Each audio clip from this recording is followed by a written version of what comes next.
J'aime l'Éternel, car il entend ma voix, mes supplications, car il a tendu son oreille vers moi, et je l'invoquerai toute ma vie. Dans les parvis de la maison de l'Éternel, au milieu de toi, Jérusalem, louez l'Éternel.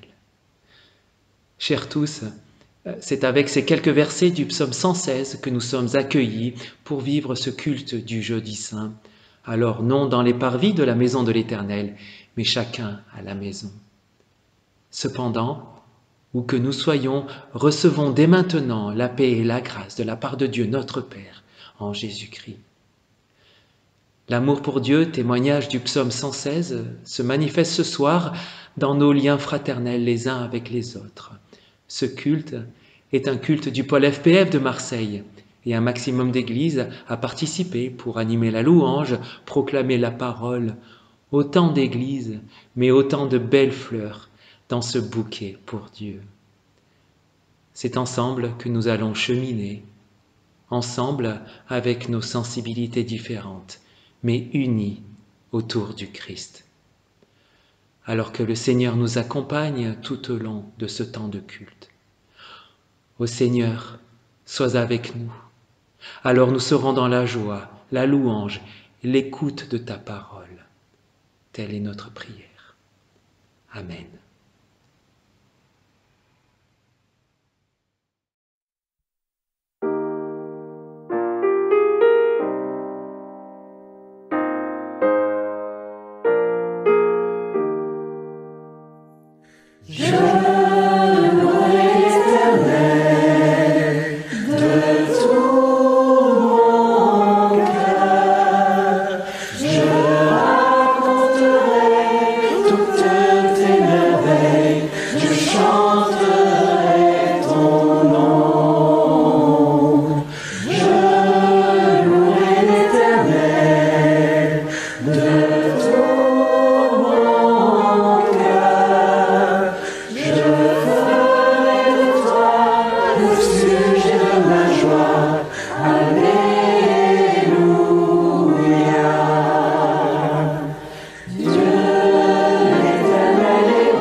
Jésus dit à ses disciples, « Ne soyez pas inquiets et croyez en Dieu et croyez aussi en moi.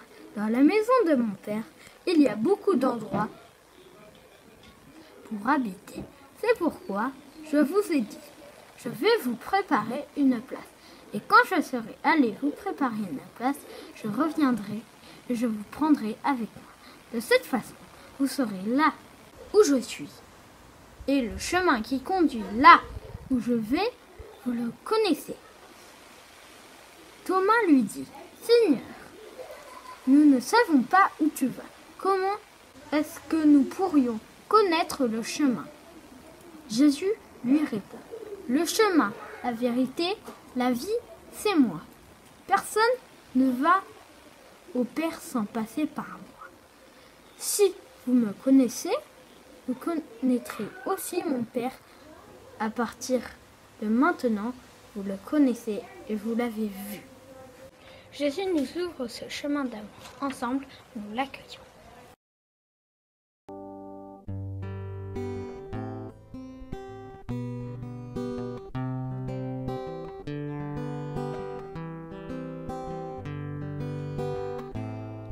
Un chant s'élève, les yeux se tournent vers toi, se tournent vers toi. L'espoir renaît, les cœurs soupirent après toi, oui après toi. En te voyant, nous retrouvons la force de vivre. Quand nous sommes en ta présence, nos craintes fuient, elles s'enfuient. Hosanna, Hosanna, tu es le roi, le sauveur, à toi la gloire et l'honneur. Hosanna, Hosanna, nous t'accueillons parmi nous, sois le bienvenu, ô Jésus.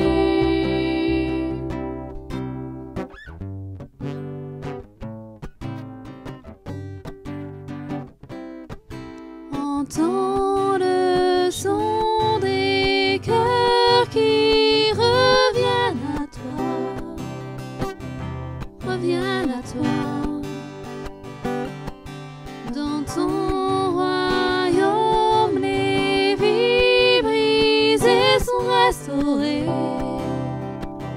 sont restaurées. En te voyant, nous retrouvons la force de vivre. Quand nous sommes en ta présence, nos craintes fuient, elles s'enfuient. Hosanna, Hosanna, tu es le roi, le sauveur, à toi la gloire et l'honneur. Hosanna, Hosanna, nous t'accueillons parmi nous, sois le bienvenu, ô Jésus. Hosanna, Hosanna, tu es le roi, le sauveur, à toi la gloire et l'honneur. Hosanna, Hosanna, nous t'accueillons parmi nous, sois le bienvenu, ô Jésus.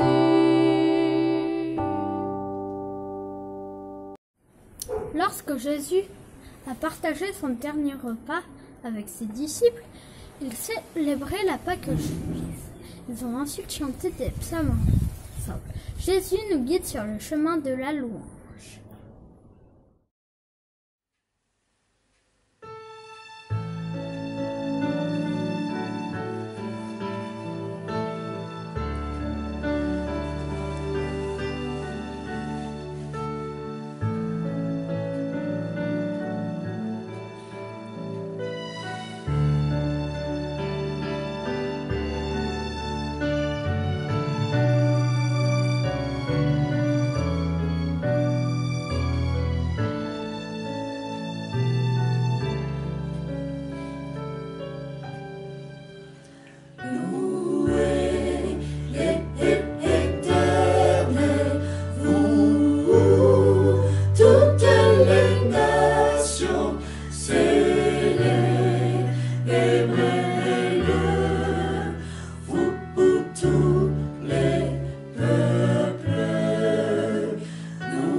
Nous poursuivons cette louange en lisant dans l'évangile de Jean au chapitre 8, verset 12.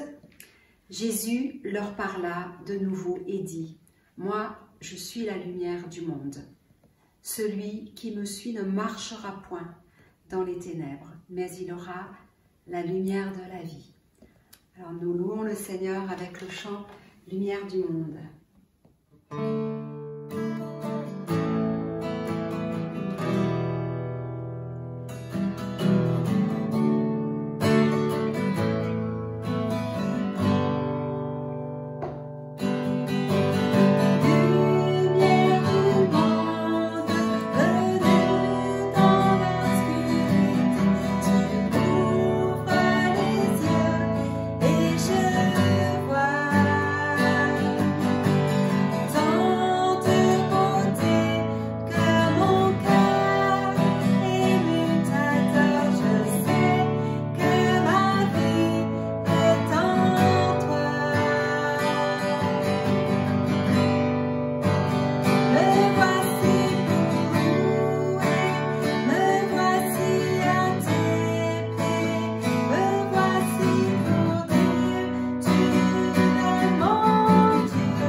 De nous apprendre à mieux te louer, mieux t'adorer. Et attise en nous cette soif de toi dans ces temps, cette soif de ta présence, cette soif de ton amour. Remplis-nous de toi. Au nom de Jésus. Amen.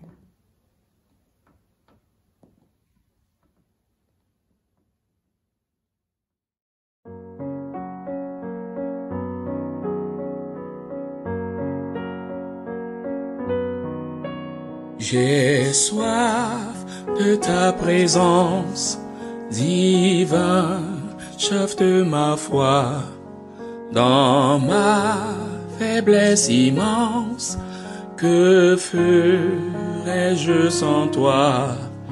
Chaque jour, à chaque heure, oh, j'ai besoin de toi. Viens Jésus et demeure auprès de moi.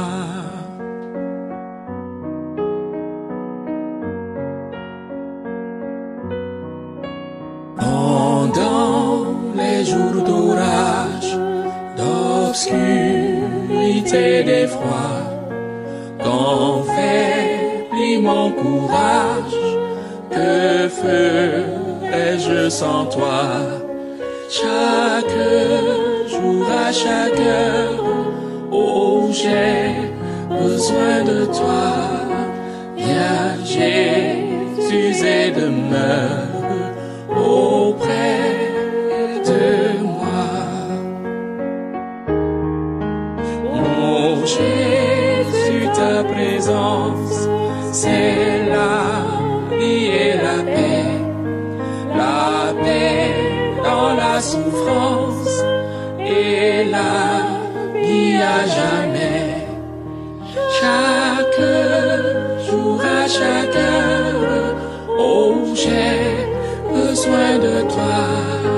Viens Jésus et demeure auprès de moi. Chaque jour, à chaque heure, oh, j'ai besoin de toi.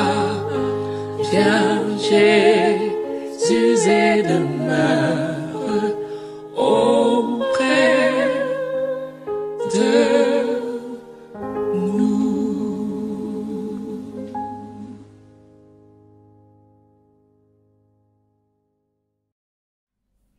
Jean chapitre 15 verset 4 « Demeurez en moi comme je demeure en vous ». Nous allons chanter 2 chants à la suite. « Je me confie en toi » et « Jésus soit le centre ».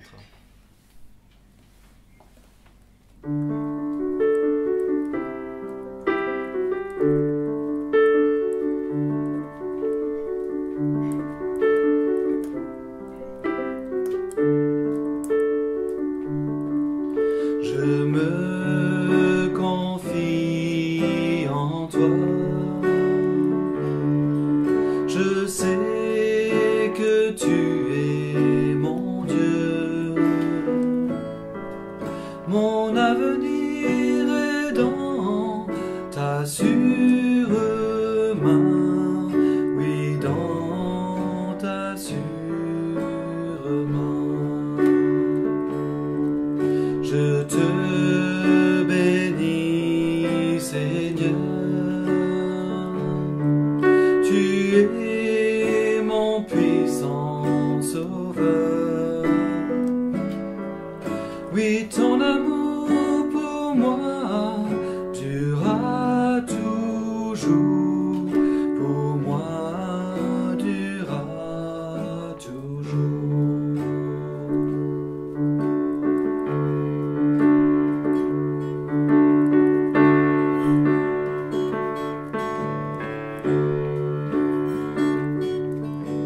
Jésus, sois le centre, sois ma lumière, sois ma source. Jésus,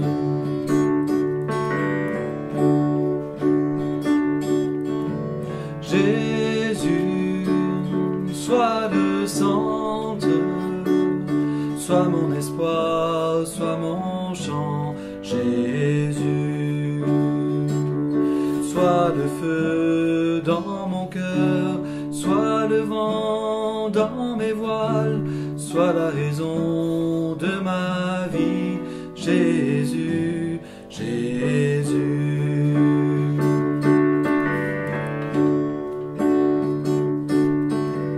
Jésus, sois le centre, sois ma lumière, sois ma source. Jésus,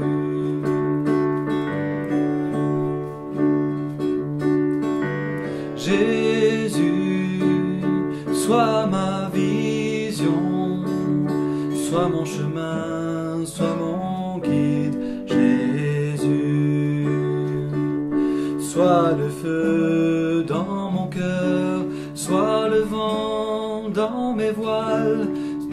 raison de ma vie, Jésus, Jésus.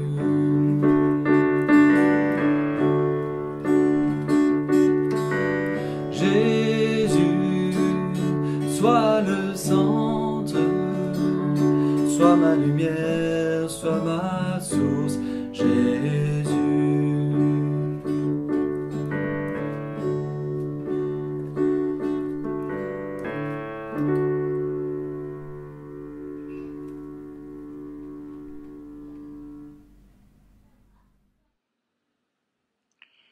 Avant que nous ne traversions ensemble le chapitre 13 de l'Évangile de Jean, je vous invite à prier.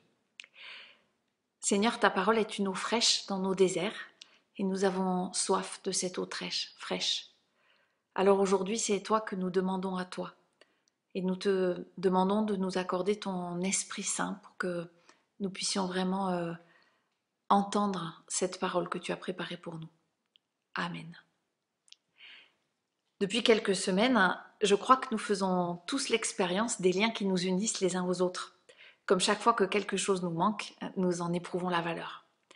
Parce que nous ne pouvons pas nous réunir, nous nous appelons beaucoup les uns les autres, par téléphone, par internet, par tous les moyens. Nous nous envoyons des messages affectueux, amicaux, parfois d'ailleurs très drôles. Et puis il y a aussi ceux et celles qui décident de passer exprès sous la fenêtre les uns des autres, pour simplement se saluer, avoir le plaisir de se voir bien vivant.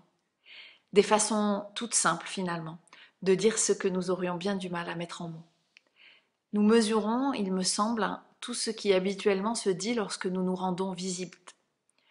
Nous disons à l'autre qu'il compte pour nous, que nous ne l'oublions pas, et éprouvons la force du lien qui nous tient ensemble et qui fait de nous non pas des électrons libres abandonnés à eux-mêmes, mais des membres d'une communauté humaine, quelle qu'elle soit.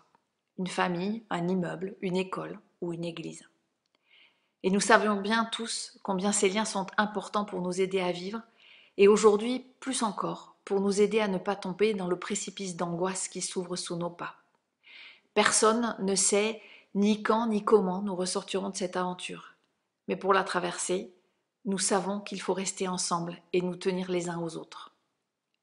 Je crois que c'est exactement pour cette raison qu'au début du récit de la Passion du Christ, il y a ce repas que Jésus prend avec ses disciples et dont nous faisons mémoire année après année. Il dit cela, ce dernier repas raconté dans tous les évangiles. La force et la fragilité de ces liens qui unissent et qui font de nous des humains vivants et attachés les uns aux autres. Il dit aussi la profondeur du précipice à traverser avant d'aller jusqu'à Pâques. La solitude devant la mort et la souffrance qu'il va falloir affronter, et puis la force de l'amour, qui seul permet de les affronter. Dans l'évangile de Jean, au chapitre 13, le récit commence ainsi. Avant la fête de la Pâque, sachant que l'heure était venue pour lui de passer de ce monde au Père, Jésus, qui avait aimé les siens qui étaient dans le monde, les aima jusqu'au bout. Il s'agit donc d'aimer jusqu'au bout, d'aimer autant que cela est possible, d'aimer ici et maintenant parce que cela est encore possible. Et comme souvent les choses importantes ne rentrent pas dans les mots, Jésus choisit de faire un geste suffisamment étonnant pour qu'il ait traversé le temps jusqu'à nous. Pendant le dîner, Jésus, qui sait que le Père a tout remis entre ses mains, qu'il est sorti de Dieu et qu'il s'en va à Dieu, se lève de table, se défait de ses vêtements et prend un linge qu'il attache comme un tablier. Puis il verse de l'eau dans une cuvette et se met à laver les pieds des disciples et à les essuyer avec le linge qui lui servait de tablier.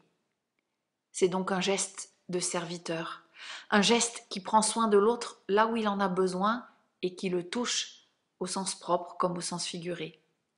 Un geste qui est aussi une invitation à faire de même et à partager, à ne pas rester seul, mais à entrer dans le cercle des invités. Toucher et être touché, se laisser approcher et s'approcher de l'autre, tout ce qui aujourd'hui est devenu dangereux pour nous, ce qui nous manque tant pendant ce confinement. Ici, c'est l'amour qui est contagieux et c'est lui qui doit passer de l'un à l'autre. Jésus explique un peu plus loin à partir du verset 14 « Si donc je vous ai lavé les pieds, moi, le Seigneur et le Maître, vous aussi, vous devez vous laver les pieds les uns aux autres. Car je vous ai donné l'exemple, afin que vous aussi, vous fassiez comme moi j'ai fait pour vous. » Être disciple du Christ, c'est accepter d'être contagieux de cet amour pour se tenir les uns aux autres devant la souffrance et la mort. Or, justement, c'est là que le bas blesse. Certains, et pour des raisons différentes, ne peuvent pas accepter d'être contaminés. Pierre d'abord, qui dans un premier temps repousse Jésus en lui disant au verset 8 « Non, toi tu ne me laveras pas les pieds, jamais !» Pierre l'enthousiaste, l'emporté, celui qui le soir même dira qu'il est prêt à se défaire de sa vie pour Jésus et qu'il veut absolument le suivre, quand celui-ci pourtant lui dit que cela n'est pas possible, sont les versets 36 à 38. Pierre, à qui Jésus doit répondre qu'avant le chant du coq, avant la fin de la nuit, il l'aura renié 3 fois. Et puis il y a aussi Judas, parce que le diable avait déjà mis dans son cœur de le livrer, nous dit l'Évangile. Judas, en qui le Satan entre quand Jésus lui tend un morceau de pain, c'est le verset 27. Le diviseur n'aime pas l'amour et l'unité. Il préfère la distance, la séparation et la peur. L'une comme l'autre de ces deux réactions, celle de Pierre et de Judas, sont ramenées par Jésus sur un même plan, celui de l'orgueil. Voici ce qu'il dit au verset 16 et 17. « Amen, amen, je vous le dis. L'esclave n'est pas plus grand que son maître, ni l'apôtre plus grand que celui qui l'a envoyé. Si vous savez cela, heureux êtes-vous, pourvu que vous le fassiez. » Pierre et Judas, deux disciples atteints par le virus de l'orgueil, présents au cœur même du récit de ce dernier repas où pourtant Jésus aime jusqu'au bout. Parce que justement, l'amour toujours est une victoire contre cet orgueil et que c'est cela le chemin qu'il va falloir emprunter. Je vous donne un commandement nouveau, dit Jésus à partir du verset 34, que vous vous aimiez les uns les autres, comme je vous ai aimé, que vous aussi, vous vous aimiez les uns et les autres. Si vous avez de l'amour les uns pour les autres, tous sauront que vous êtes mes disciples. Ne pas rester seul, mais entrer dans le cercle des invités, toucher et être touché, se laisser approcher et s'approcher de l'autre, vaincre la peur qui nous sépare et risque de nous précipiter dans l'abîme bien plus sûrement encore que la maladie. Tout cela peut se vivre, même à distance, et nous le savons bien. C'est même le seul antidote à ce qui nous arrive, et au-delà de cette crise, nous arrivera encore, parce que telle est notre condition d'humain. Nous aimer les uns les autres en acceptant que notre orgueil soit brisé, au nom du Christ, grâce à lui et par lui. Chaque lien tissé est une victoire sur l'abîme, un lieu de résistance aux diviseurs qui menacent. Aujourd'hui, nous avions vraiment désiré être ensemble en un même lieu pour éprouver la force de ce lien et nous tenir les uns aux autres. Cela n'est pas possible. Mais les liens tissés en amont, en particulier autour de la préparation du culte commun des églises de la Fédération protestante sur Marseille, ce culte que nous avons vécu fin novembre, ces liens nous permettent de nous tenir malgré tout ensemble pour traverser ce temps de la Passion si particulier cette année, où la souffrance et la mort du Christ entrent en écho avec les dégâts multiples créés par ce virus ravageur qui assaille le monde. Parce que nous sommes unis à Christ, nous sommes unis les uns aux autres et en communion avec le monde, que ce soit en partageant le pain et le vin du dernier repas, comme nous le faisons d'habitude, en nous mettant à genoux pour le service, le tablier autour des reins, ou simplement par la prière. Et il est bon pour nous d'éprouver tous ces liens. C'est l'amour qui nous tient ensemble, comme un filet qui permet de traverser au-dessus du vide et d'arriver de l'autre côté, ressuscité. Ce chemin n'est pas facile, et personne n'a jamais dit qu'il l'était. On y croise le Satan en personne, caché dans les orgueils qui sèment la division. Mais la veille de sa mort, sur la croix, le Christ lui-même n'a rien d'autre à nous offrir pour lutter. Amen.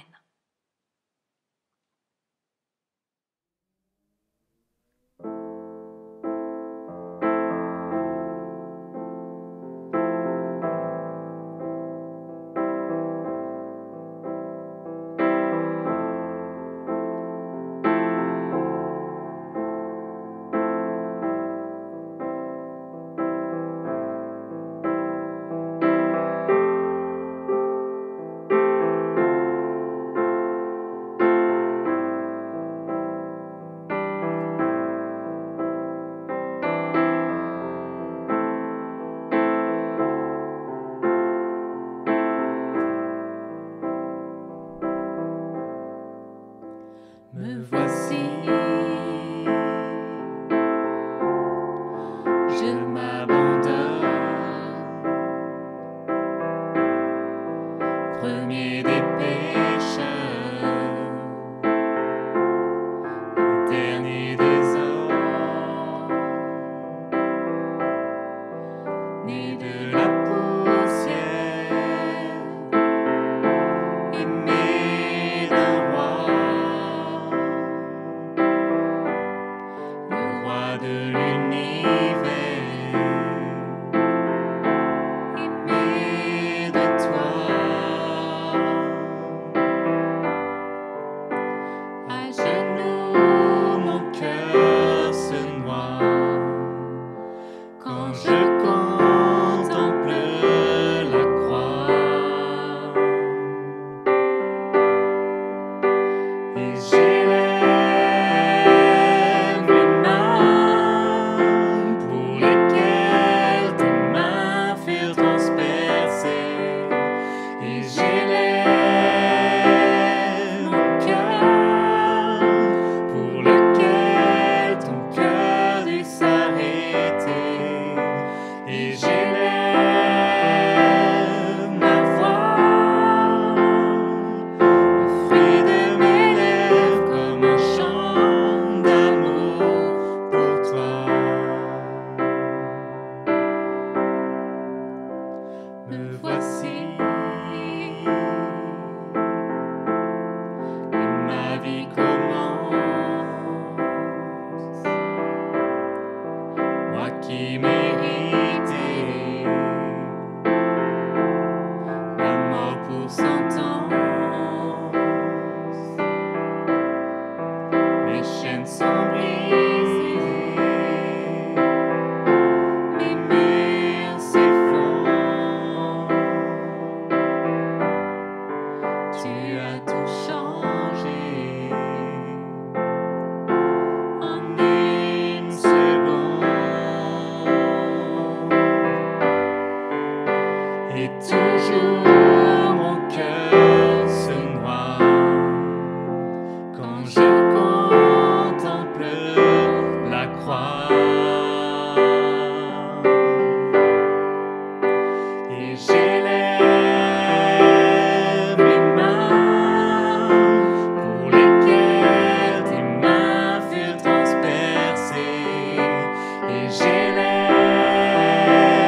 mon cœur pour lequel ton cœur dut s'arrêter, et j'élève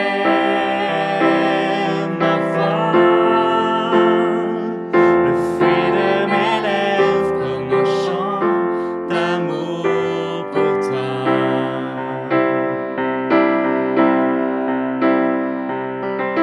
Ce n'est plus moi qui vis, ce n'est plus moi qui vis, ce n'est plus moi qui vis, c'est Christ qui vit en moi. Ce n'est plus moi qui vis, ce n'est plus moi qui vis, ce n'est plus moi qui vis, c'est Christ qui vit en moi.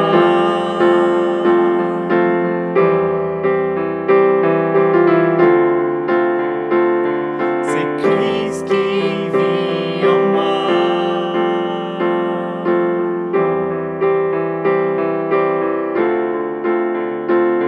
C'est Christ qui vit en moi.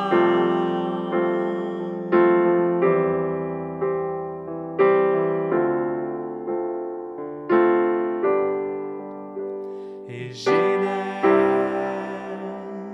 mes mains pour lesquelles tes mains furent transpercées, et j'élève mon cœur pour lequel ton cœur dut s'arrêter, et j'élève ma voix, le fruit de mes lèvres comme un chant d'amour pour toi.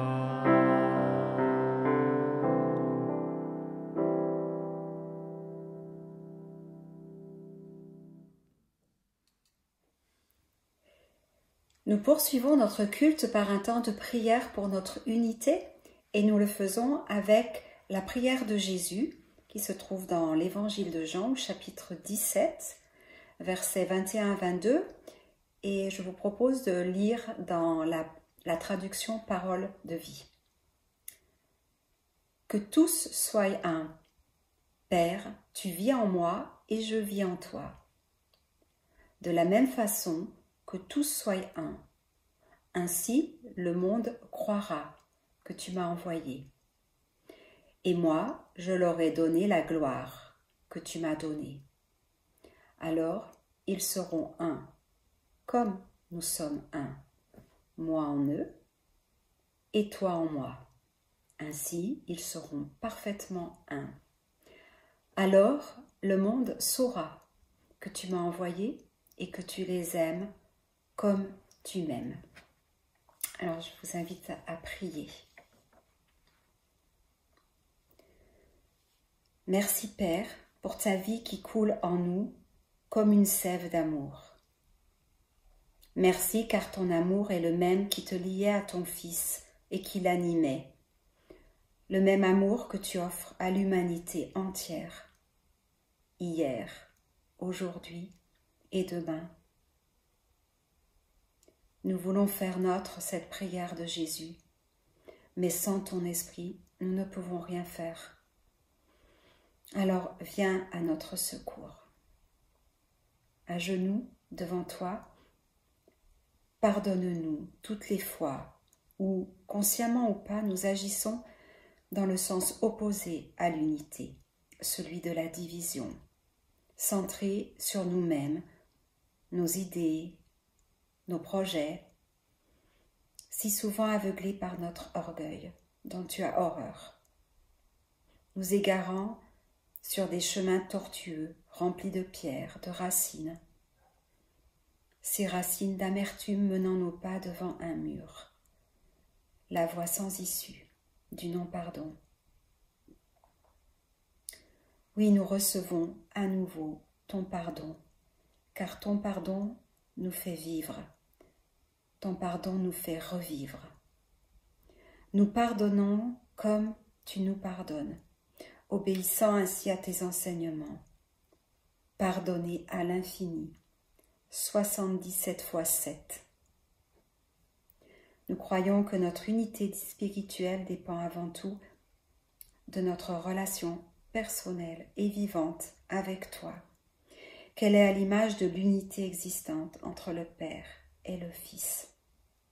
Alors nos actions auront ton empreinte. Que des liens étroits et profonds nous unissent, ajustés aux Écritures et animés par ton esprit, alors que notre monde est bouleversé et que notre cité a tant besoin de cette espérance. Père, sois glorifié par notre unité. Au nom de Jésus. Amen. Et nous chantons la prière de Jésus, cette prière qui est parfaite, qui est complète, le Notre Père. Nous le chantons avec une chorale interéglise qui s'est improvisée grâce aux moyens techniques de notre temps. Alors je vous invite à unir votre voix à nos voix.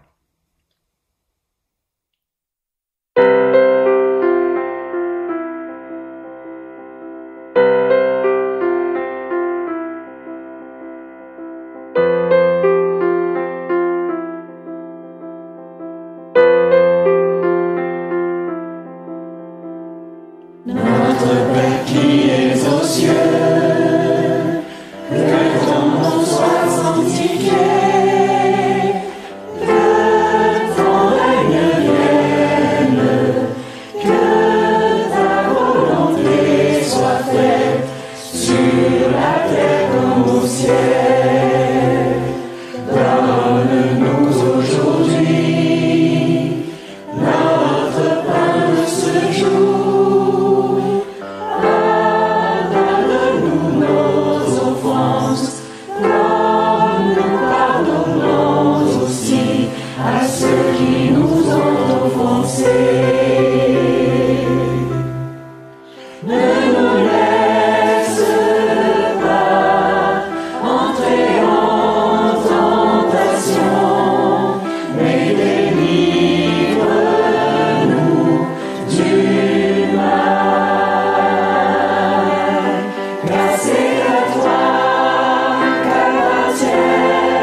Oui, voici une parole sûre et vraie, sur laquelle nous pouvons nous appuyer.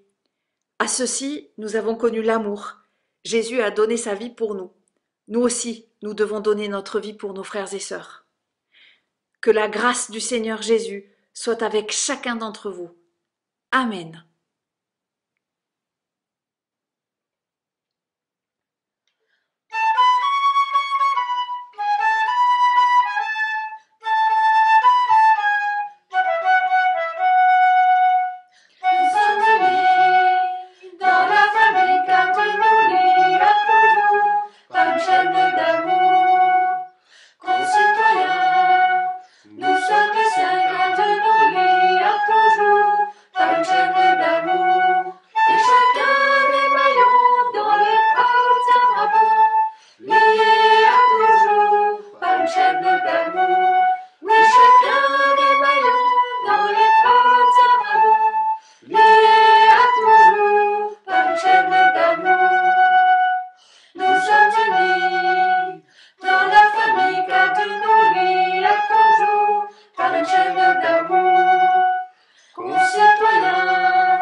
Rien ne pourra jamais